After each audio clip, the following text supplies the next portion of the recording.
Welcome to Curious Life of a Child-Free Woman, where we have conversations on culture, wellness, self-expression, and ideas to make the world better, all explored from a child-free perspective.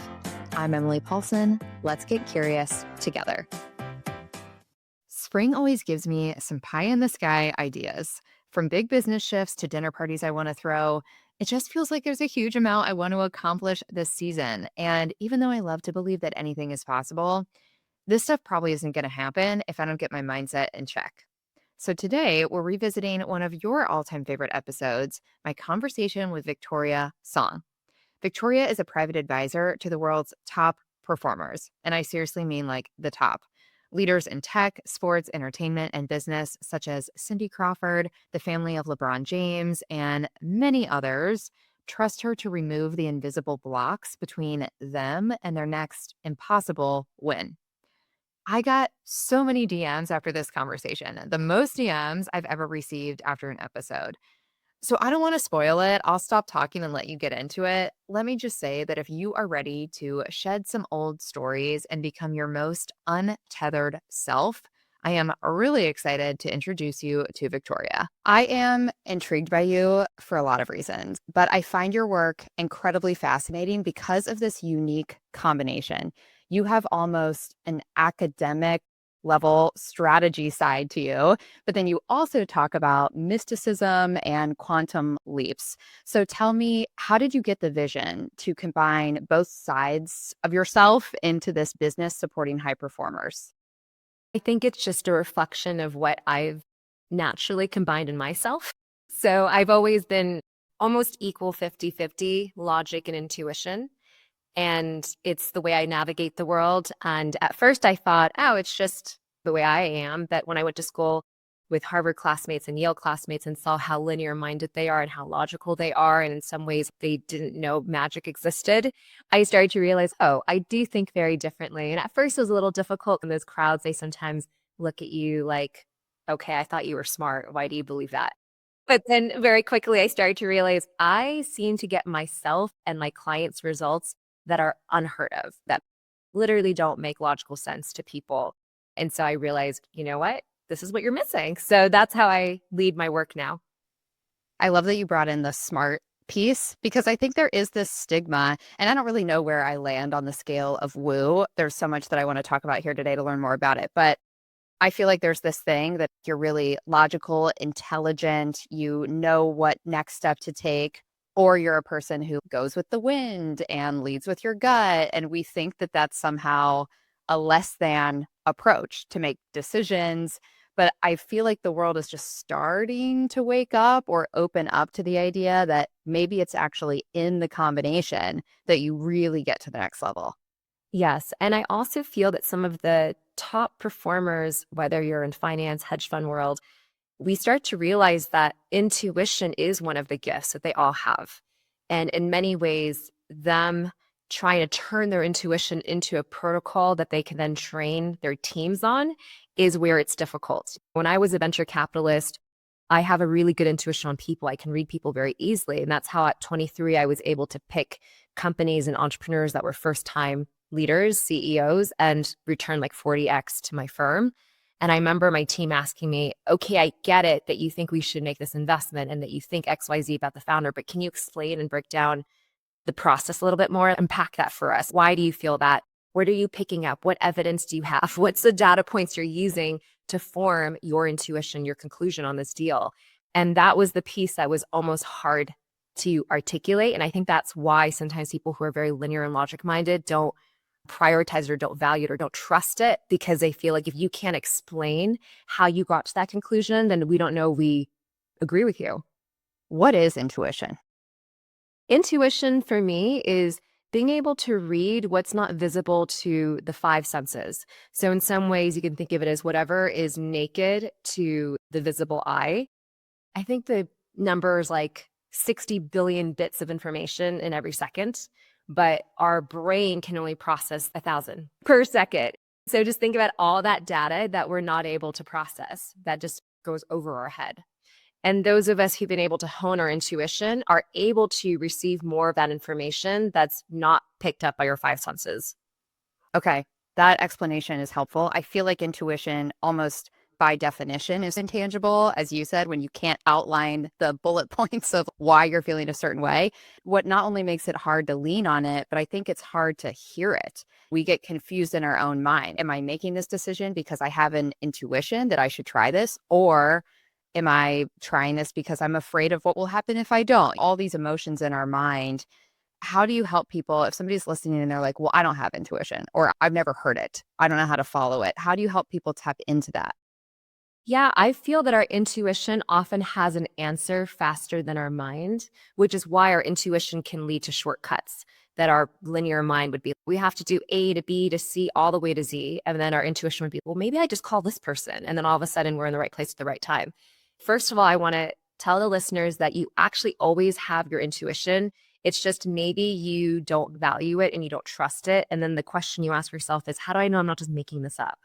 And so because you're asking yourself that question, you've never allowed yourself to build the muscle of your intuition. So I would recommend using it on low stake matters first, right? So instead of picking stocks or making huge investments with your intuition to start, I would just have a day, maybe it's Saturday, where you say, okay, let's clear the calendar and just see what we feel like doing. What are we gravitating toward? I don't know. I feel like having brunch here today. And then you run into a neighbor or a friend that you haven't spoken to, right? So just pick these low stake, what do we do on Saturday with our afternoon? And then start practicing, trusting and following it and having fun with, oh, this is so fun to just let myself be led more by what I feel like. It's not what makes logical sense. It's more like I have this pull to go get brunch here. And then I have this pull to text this friend I haven't spoken to in months. I have this pull to check in with so-and-so. Those pings are really what your intuition is. Okay. I like the idea of low stakes. When we're dabbling, instead of let me rebuild my whole business based on a feeling I had at midnight last night, I think low stakes is good to get a taste for this.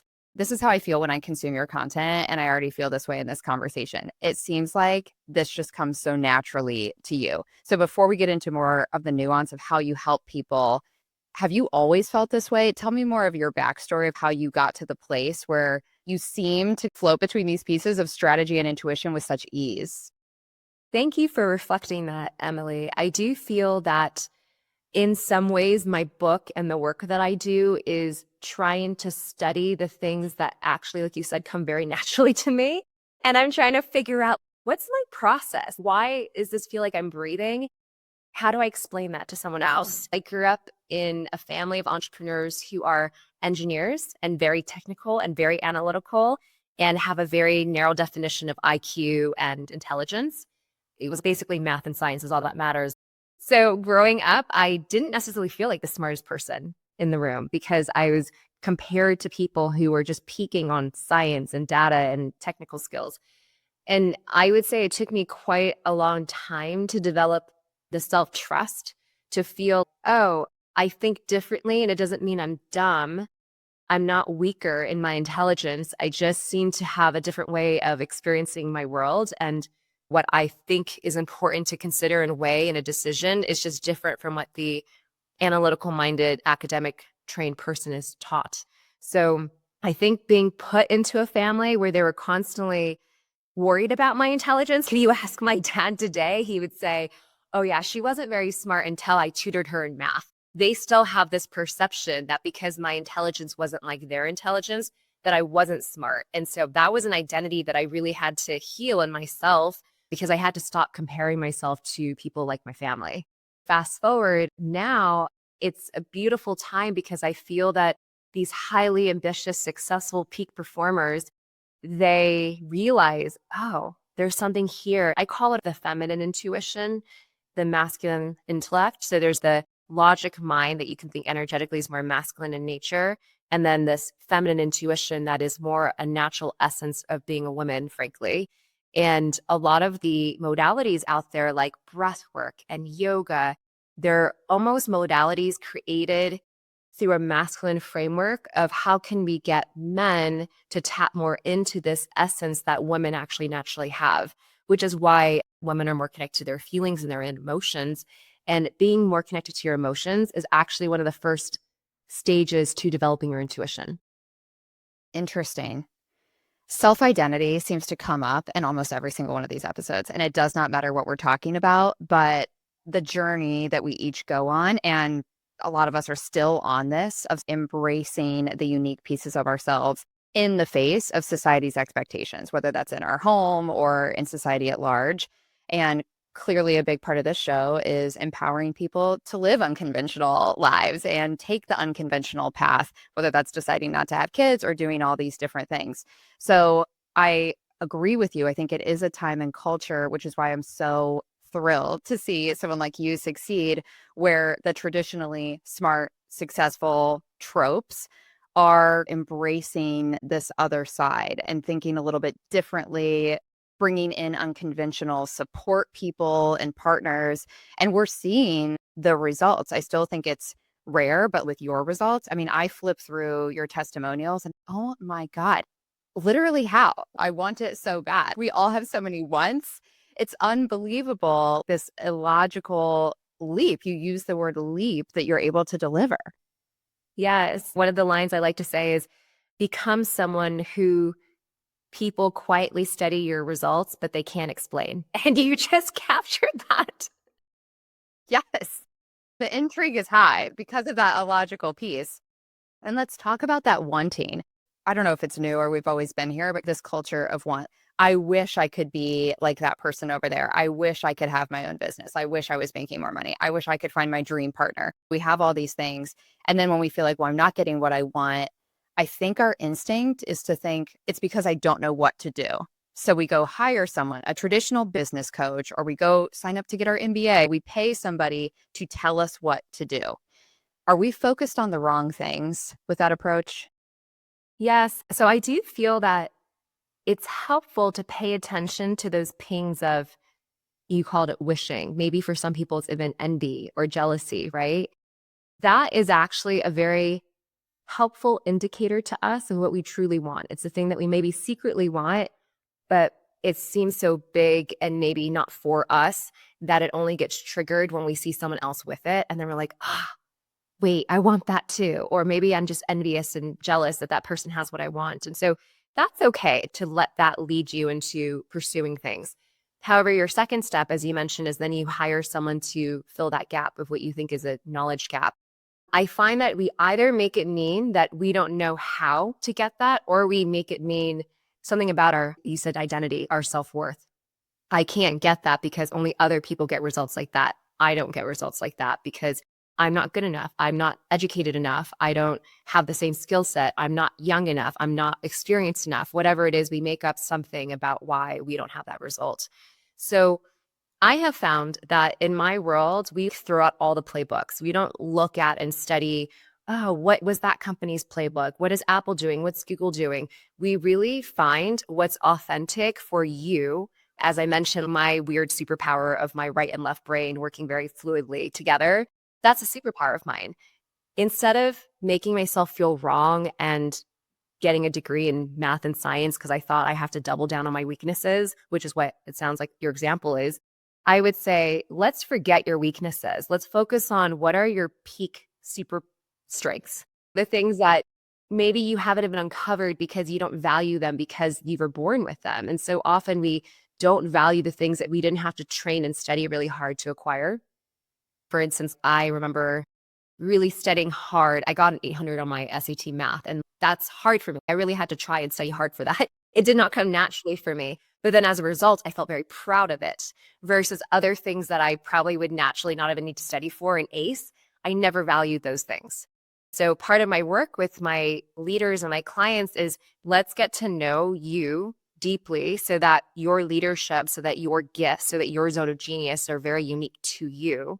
And then based on that and your desire of a mission and purpose, what do you want to live out in this lifetime? Let's find that Venn diagram sweet spot of what are you here to live out? What's the impact you want to make? What are your zone of genius gifts? And then what's the thing that you really love to do that you would almost do for free? And that collection of where that cross-sects is what I encourage my clients to focus on. That sounds not only more effective, but a lot more fun versus white knuckling into the things that we feel like we suck at. And then naturally, when you're focused on that, the energy is living in a place of I suck. and trying to work or learn your way out of that, this sounds a lot more enjoyable. I love that you brought that up, Emily, because one of the things that I have found with my clients is that we have to detox the erosion of their self-worth from years and sometimes decades of them trying to become excellent at something that doesn't come naturally to them. So they develop what some people call imposter syndrome, or these layers of not enoughness and constantly competing and never feeling like ahead of your competition because they're playing in the wrong lane. They've been trying to excel at something that is not their zone of genius. And because they haven't been able to outperform in that lane, they decided, well, if I can't do it at this thing I've been trying so hard to do, then I don't even trust that I could really be excellent at anything, period. And now you're telling me to take a leap of faith and trust the thing that I love to do that comes naturally to me is where I'm really going to make a lot of money and be very successful. I don't believe you. Maybe until I can prove that I'm really successful in this lane of banging my head against the wall, will I then allow myself the permission to do something I love? And I'm like, no, you don't have to earn the right to do something you love. You can actually know and trust that you're going to be more successful if you go there and pivot faster. Why do you think we're like this? Why do we spend so much time, or why is our instinct to start by doing hard stuff and thinking we have to prove ourselves there before we have earned the right to have fun? I do feel that it's probably parental in some ways, and then it's also the school system. So obviously, unlike an iPhone that gets updates every quarter or every month, we don't get software updates on our programming when we're born. I wish we did. I wish as soon as the nurse handed you to your mom, they got to ask the question of, would you like to rewire her and update all her money beliefs and basically deprogram ancestral lineage of trauma and wounding and limited beliefs? We don't get that opportunity. And so in some ways, our parents are just trying to keep us safe and give us opportunities they didn't have. And for our parents' generation, our grandparents who lived in conflict and war and really hard environments, they're still trying to teach us to put safety above all else, to put certainty above all else. And this idea of just put your head down, work really hard, and then maybe one day you'll retire with enough money. And it's not bad or wrong. It's just all they know, right? So that's how parents are parenting.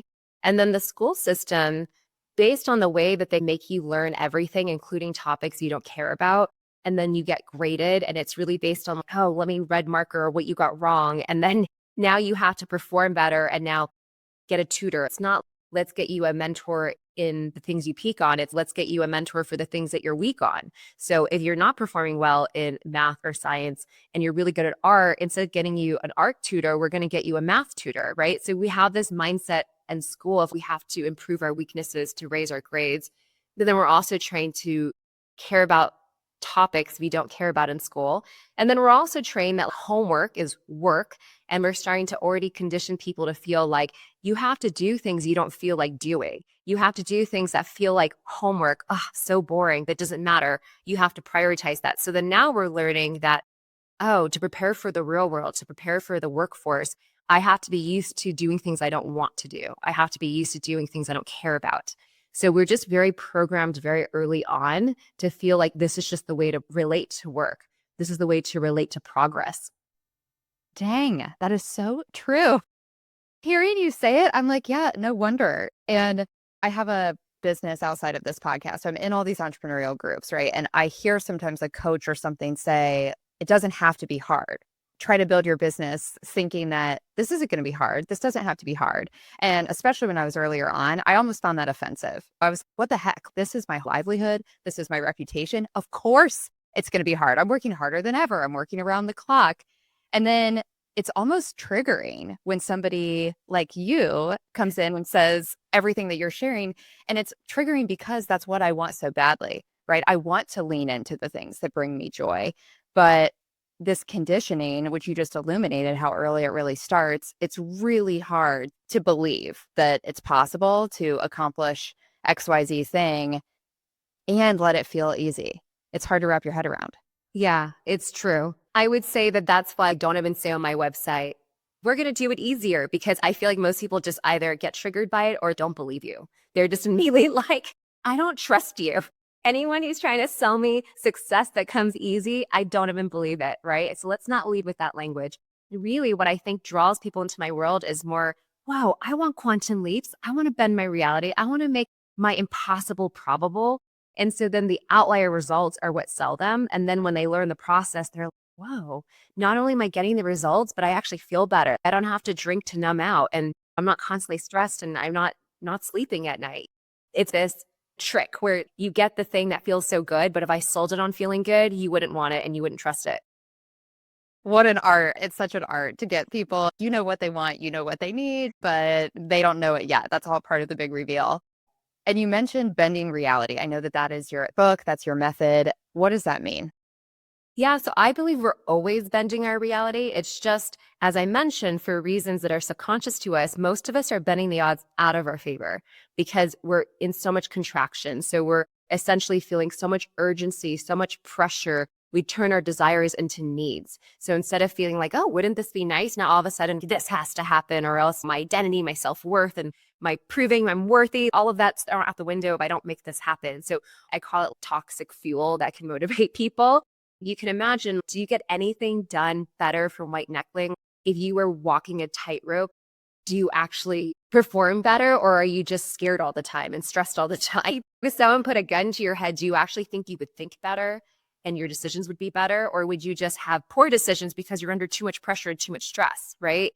So when you hear it that way, you're like, oh yeah, that seems obvious. That's not bending the odds in my favor. And yet most entrepreneurs particularly are operating and making decisions and leading from a contracted place.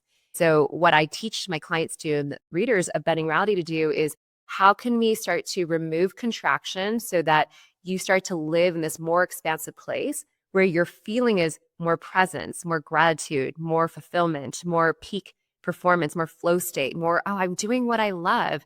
Oh, and it doesn't have to feel so hard. Oh, okay. It starts to feel flowy. And maybe I didn't trust it until I had the firsthand experience of it. But now that I feel expansive, I can see how much easier it is to be creative from here. I can see how much easier it is to see possibilities from here. I can see how being able to make better decisions and have better judgment when I'm not triggered into fight or flight. Oh, this is more easeful. And so gradually what happens is, as you make expansion your default state, you'll start to notice, wow, I'm actually able to bend the odds in my favor. Sometimes I play board games with my neighbors, and there's always someone who's just so lucky and they always win. And when you experience their energy with the game or in life, nothing's a big deal. Everything's fun.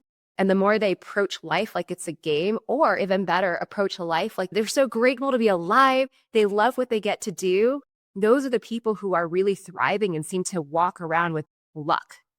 That's such a good analogy. I just saw this post on Instagram. I'm talking about Instagram a lot today. I'm addicted like everyone else, but I started following this guy and he's just an introvert. I think he's 27, living in Texas. He moved to a new city. And I think his mission is to say it's fine to be normal, right? He's just posting his day-to-day thing. But he does these posts about reframing the day. And it could be, oh, I have to get up so early for work, or it's, I get to see the city before anybody else. It's, oh, I don't feel like walking to work today. I'm healthy enough that I'm able to walk to work, right? Those little reframes. And to your point, the people who appear to just be present, chill, let things roll off their back, see the bright side of things automatically, the world does bend to them differently. And talk about jealousy. I used to look at people like that and be, I just don't get it, right? You seem to be lucky all the time. You win everything. Everything's easy for you. And then I married a person like that, and my husband, I guess I was like, maybe I can't be it, but I can be around it. You start to realize we do have more control than maybe we think on how we approach things. It's not just the personality we're born with, or you're an optimist or a pessimist. No, we can view things differently and maybe do some of that bending and rewiring over time. Absolutely. Yeah. I do feel, to your point of that Instagram post, that it's the meaning we make that shapes our lives. Can we find an expansive meaning wherever possible versus a contractive meaning? So essentially, yeah, we want to be so mindful and so conscious of the meaning we're making in every moment. Because again, you can have the best day ever or the worst day ever, depending on the meaning you made of getting to walk to work, of getting to see the city early in the morning, right? Also, you said it's not really just a personality that's deterministic. I do feel that on some level, we are trained and wired from a safety perspective to want to be right. And being right makes us feel safe. And so if we're wired to want to be right and then prove ourselves right, whether that's our beliefs or the way the world works, or that person's good, that person's bad, we will unknowingly put so much energy into proving that we are right that we would actually make our limiting beliefs self-fulfilling. And so when you realize that we'd rather be right than have a great life, then that's why you have to be even more thoughtful and intentional around the limiting beliefs that you want to change and shift, so that you don't just create a whole life where you felt like, see, I knew it. Life is hard. Things don't happen for me. I'm not lucky. And then you've actually created a whole life that reflects your internal belief system. Wow. I'm speechless because I am hearing so many things that I know I'm doing that I need to work on. Can you share what is a limiting belief or these belief blocks that come into our lives? Yeah. So the most somatic interpretation is just notice anytime you have a thought that makes you feel a little smaller. So whether the thought is, oh, I'm not lucky, or that happens for other people, not people like me, or maybe I'm not going to get chosen, I'm not going to get picked, right? So anything that just makes me feel a limitation in my body, contraction in the body, it's creating a limit in your reality. It's creating contraction in your reality as well. I'll give you a couple examples. Some of the common limiting beliefs are, I have to work harder, longer hours in order to make money to be successful. And money doesn't grow on trees, so it requires a lot of blood, sweat, and tears. And I need to really sacrifice and struggle in order to feel worthy of success, in order to earn success, in order to earn my vacation, right? I have to really struggle and suffer a lot before I earn those things. So those are some beliefs that are very common, that are passed down generationally, that as you can hear me saying, I already feel like I'm draining my life force energy. It already feels like it's hard. Actually, this is a really fun exercise. I'm going to tell you to do this, Emily, but if you just do this with your hands, tell me a limiting belief that you might have. I have to work harder and longer to make more money. Okay, now say that and feel what happened to your hands. Do you feel how heavy that got? Yes. Yes. Okay. And now say something happy and light that maybe you believe from watching your husband. Work isn't everything. Work isn't everything. Okay, say that and feel what happened to your hands. They feel lighter. Yeah, you're going faster, right? I'm seeing you do this. Okay. That's a great way to just test out your limiting beliefs. Anything that makes you feel heavy, that is creating limitations in your reality. You are bending the odds out of your favor. You feel it physically. Your body is, oh, I don't like this. And in other ways, you can think those are not true. Anything that feels heavy and you can't even keep up with it, it's because it's not true, but it's a limiting belief of programming that you've inherited, that you've been conditioned to. And then everything that is true, like we are all love and everyone deserves to do what they love, all of those that feel really good, they also are true. And you can feel that it's very easy to say them and it's very easy to feel them in your body. So you can think of that as all of these beliefs where I feel lighter and faster, those are expansive beliefs. And then anything where I immediately felt slow and heavy, those are all contractions.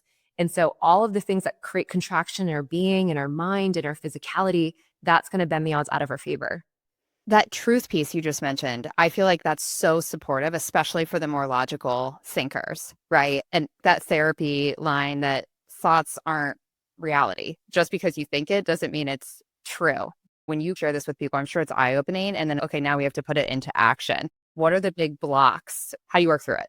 So you're naming it. Step one is identify what is your contraction.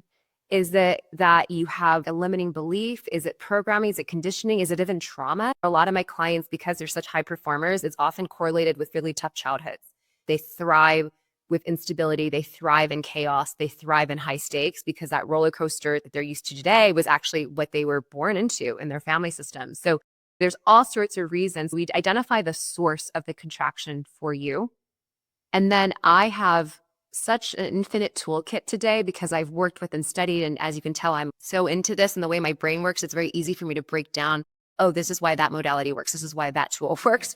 So I have this really comprehensive toolkit where I know which tool to apply to remove the contraction that's unique to that person. So whether it's trauma or it's a wound or it's limiting belief or it's programming, I have a different tool for that.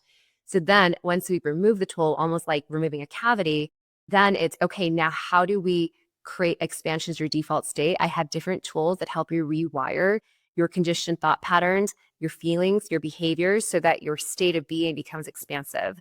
those are also a different set of tools to do that. And so really with those 3 steps, you identify the contraction, you remove it, and then you put all this expansive programming in, makes expansion your default state. And then when you're in that place where we talked about feeling grateful for life, feeling happy, feeling present, feeling open to possibilities, feeling peaceful, feeling excited, feeling like any moment you could be pleasantly surprised. It's a gift from the universe. The unknown is actually an exciting, magical place because it's like Christmas morning. What am I going to be surprised with?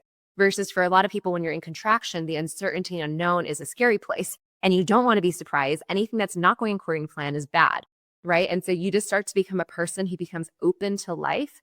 And when you're open to life, magic happens. But when you're closed to life because you think you have to protect yourself at all costs, that's when you're closed off. Is there such a thing as being ready for this? Or are we all ready already? And what I mean by that question, sometimes I think, and maybe this is a limiting belief, you can tell me, I'll use myself as an example. When I think about this podcast, I have big goals for this show, right? There's a lot that I want to accomplish, and I'm not a patient person, but I also sometimes think, well, the success will come when I'm ready for it. And I'm grateful for the success we've had so far. I don't know what this sounds like, maybe ego, but if the Today Show called me tomorrow and they're like, Emily, we've discovered your show, we want you to come on and talk about it.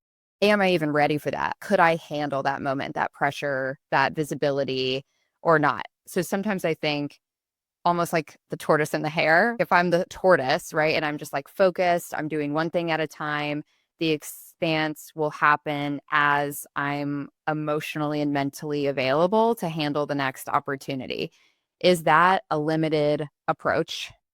I can tell you're brilliant, and I love the question. It's so nuanced, and I would say it's yes and. So what I mean by that is it's always helpful to understand that manifestation is not a logical linear process, meaning it's not binary. It's not, did I manifest it today, sure, or did I not? And because it didn't show up today, it means it's not happening, right? We have to understand that, to your point, everything comes in a sequence of events. And part of that sequence is becoming ready and prepared. So do you have the back end system so that if overnight you 10x your audience, you would actually know what to do with that audience so that they have a positive experience in their first impression of your brand? If you don't have the systems in place and you 10x your audience, they might have a first impression that's so bad they never come back to another podcast episode, right? So it's totally brilliant to realize, oh, yes, I am being prepared. I am shoring up the parts of my business, my systems, and also my own resiliency of working smarter, not harder. So how can I become the leader that can handle that overnight success and know that when people come, I feel ready for it? And trusting that there is no time in the quantum field. Time is a limitation created by the mind. In the quantum field, all possibilities exist and there is no time. So anything could happen at any moment in time. Where the limiting belief comes in is where you think, I need to do these things in a linear fashion before this thing happens. And therefore, it's going to be time before I get found by Today's Show, or it's going to be months out, years out, who knows. So we want to make sure that we're never actually putting an outcome out farther from us because we are entangling too much with the man-made concept of time and thinking that, oh, I need to think about a status quo average of how long things take to heal, how long things take to succeed, right? Part of the reason why my clients get outlier results, including becoming a billionaire in a year of working with me, is because we don't care about man-made constructs such as time. We made up the Gregorian calendar, 30 days or 31 days in a month. The quantum field doesn't care. It doesn't reset every month and think, you got to make a new sales number this month. All of the timelines are man-made and irrelevant. But when we become too attached to it, we make the 3D reality more real than, again, what's actually the 60 billion bits of information that are actually happening, which means that we make the 3D more real than the quantum field. So just to bring this down into a logical place, because you mentioned, how can we get those logical-minded people to understand intuition? In quantum physics, that's actually very much proven through the scientific method that there seems to be this odd phenomenon where the observer affects the outcome. So the idea that there is a wavelength of possibilities, a wave, and based on the observer and our expectation, we collapse the wave into a particle, into a single electron. And that's why we often say Schrodinger's cat, if we don't see it, what's happening to the cat inside the box? Is it dying or is it alive, right? And it's not until the observer expects an outcome that there then is a collapse of all infinite possibilities into one outcome. And so if you can feel the analytical brain that's creating contraction in your system, right? Expecting an outcome, needing something to go the way it does, attachment to a timeline, all that creates contraction. All of that is the observer collapsing a wavelength of infinite possibilities into one outcome. Whereas when you're in an expansive state, where you feel like you're going to be okay no matter what, where you approach life like I could be pleasantly surprised, it could happen faster than I could have anticipated. And I'm not even attached to a specific outcome because it could be this or something even better, right? Feel how lightly you hold it. And from that expansive state, you're actually able to preserve the effect of all possibilities staying in the wave of infinite possibilities. So much gold in what you shared there. And I think that piece of detachment is so key. Going back to the school system and then even through careers, somebody just asked me this on a networking call yesterday. This almost force to quantify, where do you want the business to be in 5 years? What's your long-term goal with this show? How many clients do you want to help next year? It's forcing us to put things in a box. And that's just how we measure goals. And then we think, well, if you don't have those things figured out, you don't really have goals. You're not really trying. And it is so limiting. I hope whatever happens to the show, to my business, to my personal life, I hope it's better than I could ever even think of right now. I want to live to be like 105. Who knows what the earth is going to be like? And I don't want to sit here and spend my time imagining or trying to guess how long will it all take and when will it all happen. I don't know. I hope that it blows my mind several times over. And I just think we're never taught that. We're never given space to think like that. Yeah. So if you feel into that feeling of I want it to blow my mind and I want it to surprise me and be way better than I could have anticipated or expected, my best plans, you're going to be a match energetically in the quantum field. You're going to be entangling with better, higher outcomes, like your highest timeline. And it's going to be beyond what you could have put on a vision board. So just as I mentioned, our mind is so logical, our mind is so linear. The clients that I work with, the results that we get, if they had put that on their vision board, my client could become a billionaire at age 40. If he said, Victoria, I'm hiring you because I expect you and I want you, and for it to go according to plan and be successful, you have to make me a billionaire within a year of working with you. Oh my gosh, not only would we have not gotten there, but the whole process and journey would have felt so tiring and contracted, and everything would feel like not enough every day. And not only that, but sometimes the big audacious goal that's actually possible for us would short circuit our brain, because our brain would immediately be like, whoa, that's too big. How am I going to make that happen? So it's like we would psych ourselves out if we were really aware of what's truly possible for us. And so in some ways, we're not really meant to know what's really possible and in store for us, because if that client was told he'd be a billionaire in a year, he might actually sabotage his plans because he would be so freaked out being, I don't know how to do that. How am I supposed to do that? What if this isn't the right thing? I don't know how, therefore I can't. What am I supposed to learn? Maybe I go back to grad school, right? And he would have psyched himself out if he really knew what was possible for him. So instead of getting too attached to our mind's plans and expectations and what we believe is possible for us, what if we did what you just said, which is to trust that there's something even bigger and grander that we couldn't even imagine? It's bigger than our grandest visions for ourselves. And what if every day we just hold the possibility that we're going to show up and do what we feel called to do, led to do, inspired to do. And we're going to show it big in our courage, show it big in our work ethic, whatever you want to call it. We're going to care deeply enough to keep showing up, trusting that, plus knowing that it gets to be bigger than we can imagine, is the perfect recipe for an outcome that gets to blow our mind at the end of that process. And hopefully you enjoy it along the way. That's the key. Yes. Thank you for that. You're going to have so much more fun because it feels like I enjoy what I do and I'm not overly attached. Because my clients who are overly attached to when this is happening, usually that's a sign to me that they're out of alignment, either in the way that they are leading their business and the strategy, or maybe they're not even aligned with that mission anymore. It was a business they started 10 years ago and it's not who they are, who they've become. They've outgrown it.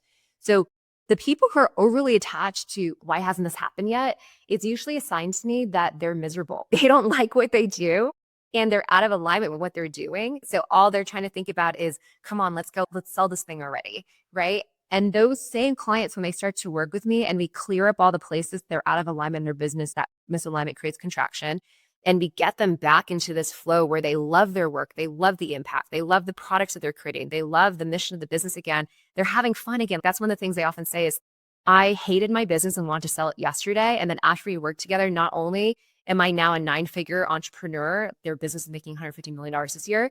But you've actually made me re-fall in love with what I do. I launched my favorite product in the company's history, and I'm actually having fun again. And a year ago, I was drinking myself to sleep every night, and I thought I'd never have fun again.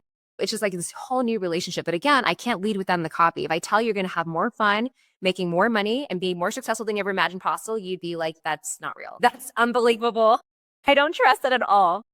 But that's really the outcome. That's why I feel like you come to me for the money, but then at the end of it, what you really truly celebrate is that you finally love your life again. It's all part of that mind-blowing reality, right? If you lead with the end that we can't really conceptualize yet, it's too big and too scary. But if you just give us a little bit, you give us a taste and we want more. We talked about strengths and weaknesses, but this fun, falling in love, joy, fulfillment. I love it when I hear stories of entrepreneurs, or not everybody listening to this is an entrepreneur, but whatever you're focused on in your life in the state of achievement. I love when I hear people say, thank God that original idea didn't work out. Thank God I failed at that first business, because if that would have worked, I would have been miserable for 60 years. That quote unquote failure is what opened space in your life, or that layoff or whatever, to find the next thing that you didn't even see coming. Do you spend time with your clients? Do you feel that a lot of us are out here existing detached from our purpose or alignment, whatever that thing is that actually nourishes us? Have we lost touch with that? This is where it gets a little metaphysical, but the 3D plane, this physical reality, the language of the physical reality is action, but the language of the spiritual realms is actually joy, what lights us up. Have you seen that movie? What's the Disney Pixar movie about Soul? No, and I need to. Okay, I'm writing it down. Yeah. So anyone who's tuned in to that movie, it's a really great illustration of how when we were born, we have these seeds planted into us. We were born with our callings. We were born with what lights us up. And that's actually our signpost of, oh, I need to follow what lights me up. And if I do that, I will actually fulfill what my soul came here to do in this lifetime. And so our soul speaks in joy and what lights us up. And then the way that we show our soul, our spirit, that we are listening is that we then take action in the earth plane and the 3D plane toward those things that light us up. So when I feel like, oh my God, I just heard the most beautiful piece of music and I'm inspired to listen or write music or play music or dance to music, whatever it is. If I felt that lit up from within, but then I didn't act on it and I didn't do anything, I didn't add music to my life, that would be, in a way, me not listening to it. As you said at the beginning of the call, what's intuition? Well, it's being able to listen to those pings, what lights me up. There's something here that's pulling me toward music. Okay, well, what if I take action to it? Okay, now I'm going to hire someone. I'm going to go to school for music. I'm going to make music a part of my daily rituals. I'm going to dance every day. I'm going to dance once a week, whatever it is. If we take action toward it, we start to live more in alignment. So then we start to create a life that reflects what our soul actually intended to live. And so I love this expression of my soul had a dream and my life is it. And every day my practice is, how can I become in deeper alignment with really what was the dream my soul had when it chose to come here in this lifetime? Okay, I have to take that on a quick tangent to the child-free space, because as you were talking, there's room for me to step into that thinking, that mindset a lot more in my life. I want to celebrate everybody who's listening to this who has felt into that in the choice of being child-free, because I do think it is an intuitive-led decision for those of us who are here because we chose it. It's not social programming. It's not social programming. It's not the life archetype that we see modeled most. For most people, not what our personal circles expected from us.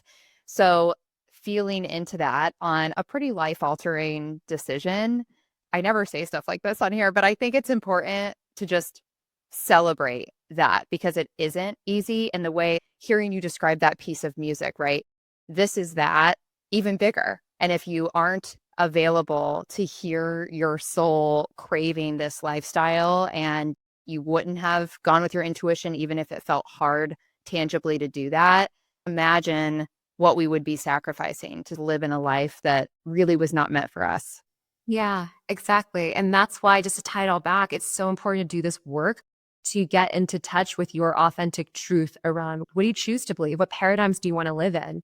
Because there are examples of every kind of limiting belief out there. If you believe work harder, longer hours is the only way to succeed and retire one day, You have plenty of examples of that, and you can live in that paradigm if you choose. And that's why whatever our beliefs are become our path of least resistance to manifestation, meaning if you believe the way to make money is to marry into money, you're probably going to marry into money. If you believe that the way to make money is to become an entrepreneur and make your own money, that's probably what you're going to do. If you believe the way to make money is to invest in real estate, that's what we're going to do. Whatever your beliefs are, what you're going to make self-fulfilling. It's so important early on, wherever you are in your journey, to all of a sudden pause and say, I've believed this my whole life, but did I actually create a life in response to that belief that I love? And if I don't love my life, then what do I need to change in my belief system? I often say in my world, if you want results to take time, then focus on changing your actions. But if you want results to be in no time at all, think about what belief systems you need to change so that you can create those outcomes faster for yourself.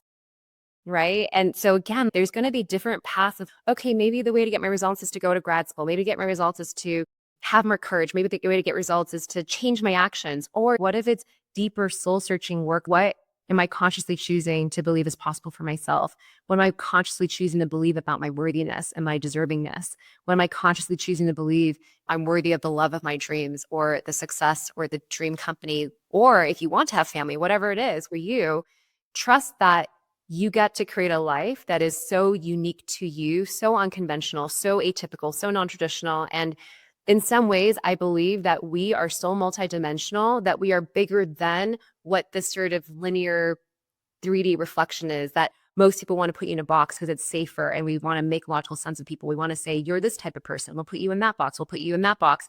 And then as soon as you realize, actually, I'm so much bigger than these boxes, I'm so much more multidimensional. The life I'm here to live is so much greater than these, what I see role model to me. And for a lot of people, they're going to be scared for me. They're going to be like, oh no, are you sure about that? That seems you're going off the paved path. And it's not going to be harder for you because you're going uphill and you're like, no, it's okay. Don't protect me. You don't need to protect me into convergence. I don't need to do what is normal. In fact, I'm going to be happier and safer pursuing what is uniquely true to my heart and my soul. Sometimes the tension, as we talked about, that our parents want our safety above all else.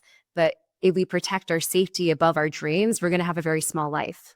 Yes. Victoria, I'm sure at this point in the conversation, a lot of people are listening like, great, how do I work with you? Teach me, guide me, help me. Because everything you're saying is just so compelling. So tell us about the GOAT method. Oh, yes. Okay. So the GOAT method is the most favorite masterclass. And I run so many masterclasses. There's dozens in my world.